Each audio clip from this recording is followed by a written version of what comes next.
Let me first read my post-visit statement on this official visit that we have just completed here in Canada. So, to our friends in the media, ladies and gentlemen, good morning. I am pleased to report on the productive meetings that we have had with Canada's top government officials and key economic players during our stay here in Vancouver, British Columbia. Ushering in a new chapter in our ties with Canada, Prime Minister Carney and I announced the elevation of Philippine-Canada relations to a strategic partnership. This move, while reflective of the deep and strong bilateral relations that we have developed with Canada, also catalyzes our next steps towards the new phase of our relations in ensuring the sustained and dynamic growth of our bilateral ties. Mahaba na ang pagkakaibigan ng ating mga bansa at halos 1 milyong Pilipino na ang naninirahan dito sa Canada. Ngunit sa biyaheng ito, ating minarapat na paigtingin at isulong ang mga importanteng kaganapan sa ating pakikipag-ugnayan sa Canada sa larangan ng seguridad, kalakalan at komersyo at iba pa. I have tasked the Secretary of Foreign Affairs, Maria Teresa Lazaro, to work together with Canadian Foreign Minister Anita Anand to create a plan of action focusing on joint initiatives that will help both our countries adapt to shifting global realities, address shared challenges, and build capacities for future-ready partnerships. This takes into account current global and regional developments, including rapid changes in technology, as well as social and environmental challenges that bring together uncertainty and volatility, and that will have an impact on the future of our two nations. Prime Minister Carney and I agreed on the strategic importance of the Indo-Pacific and the need for Canada's sustained engagement with the region. In support of Philippine interests and in line with our strategic location in the Indo-Pacific, we agreed to build on our shared regional priorities as we move forward. I spoke about the three main pillars of the Philippines' chairship of ASEAN this year: building prosperity corridors, strengthening peoples, and strengthening peace and security anchors, as well as our unified response to ensure energy and food security and the protection of our nationals in light of geopolitical changes. I reaffirmed the Philippines' commitment to work with Canada and ASEAN in concluding the negotiations for the regional ASEAN-Canada Free Trade Agreement this year. I also thank Prime Minister Carney for Canada's vocal and consistent support in upholding the rule of law in the South China Sea, particularly on the basis of UNCLOS and the 2016 Arbitral Award.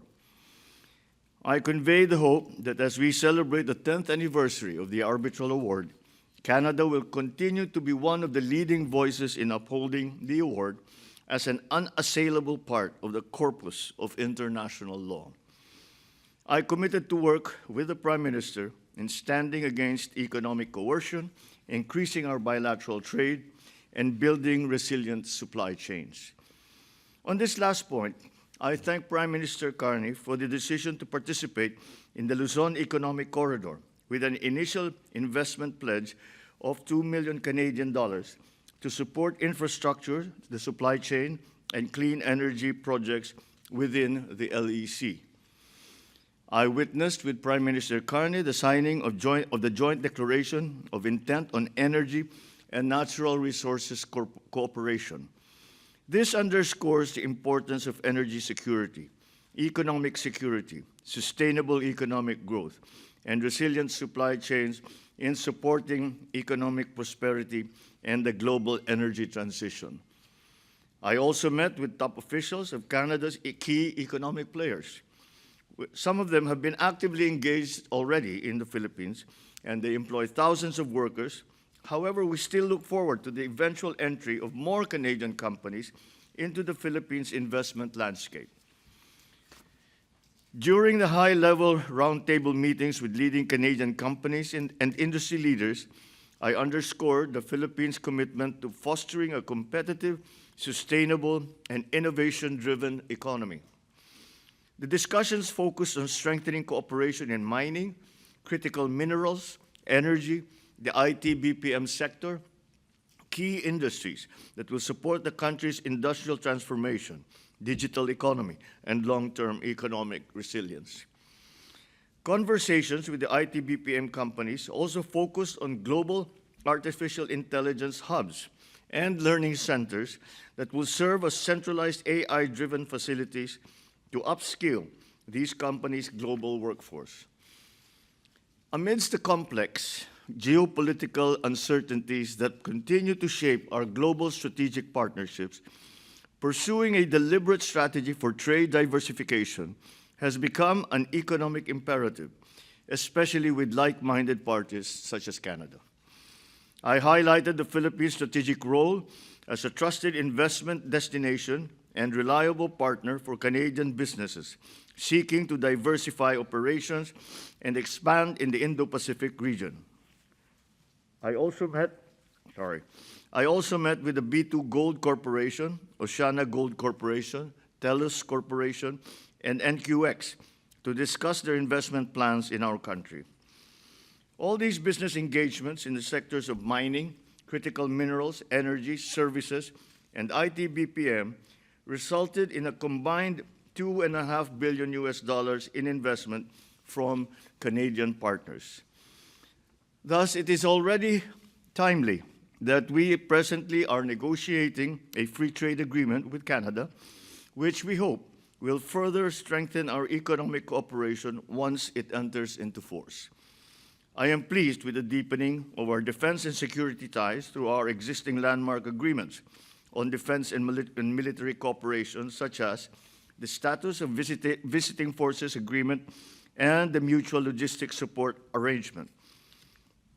These mechanisms translate our commitment to maintain a peaceful and stable region into practical and tangible actions. My delegation also met with our Canadian counterparts as we pursue new collaborations in certain niche areas, such as mining, critical minerals, nuclear energy, and in space. During my visit, we were also able to sign agreements that will harness the strength of our diaspora as the anchor of our bilateral relations, such as in culture and in the arts, tourism, labor, and migration. My last activity, last night, was a meeting with over 500 members of the Filipino community who came to Vancouver from different parts of Canada. And Canada is a very large country, and some of them came a very long way. I was heartened by their presence and the positive remarks of the Canadian government officials and ordinary Canadian citizens about the Philippines diaspora and how they are very glad and very happy to have the Filipinos that are here in Canada. Filipinos in Canada are widely respected and regarded as a steady and positive force in Canada's society. I conveyed to the Philippine community the Philippine government's continued support for overseas Filipinos and our appreciation for their continued hard work and dedication to their families and loved ones in the Philippines. Tunay na naging matagumpay ang ating biyahe kung saan napagsayunan natin ang ilang mga inisyatibo sa hanay ng gobyerno at ng pribadong sektor. Hard work, though, does not end here. Patuloy tayong magsisikap upang ang ating nakamit at nasimulan sa Canada ay yayabong at madarama ng mas nakakaraming Pilipino. Maraming salamat. Thank you. Good morning.